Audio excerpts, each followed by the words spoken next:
आणि हे मग जसं पाहिलं आपण, जेवढी काळी माती तिला उला भेगा हो. पडणार, आणि तिला जर नांगरतो म्हटलं, म्हणजे आता या जमीन जरी तुम्ही म्हणता किती चांगली आहे, हो. पण हिला जर नांगरतो म्हटलं हिचे मोठे ढेकलं पडतात. खूप मोठे कारण मोठे. जेवढी उरली हो. ते पूर्णच्या पूर्ण घेऊन ढेकूळ पडते. येणार बाहेर. आणि आता मात्र नांगरत नाही तर ते भेगेचं उलट पाणी मुरेल. तसं. आणि कारण ते किती जरी दगडासारखं कडक जरी म्हटली माती, हो. पण पाणी गेलं की ती एकदम लोण्यासारखीच soft होणार होऊन ती नरम आहे. होऊन जसं आता हे वरचा भाग पाहून राहिलो हो. आपण, हे एवढा बेड हे पाहिजे आपल्याला. आता खाली इथं लागलं कडक, कडक लागलं बरोबर.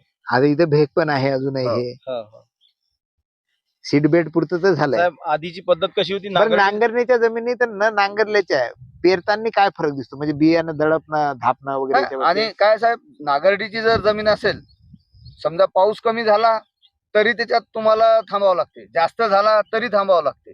बर. आणि पेरलं आणि जर थोडासा जास्त झाला तर धापण्याची धापण्याची 100% शक्यता भीती जास्त.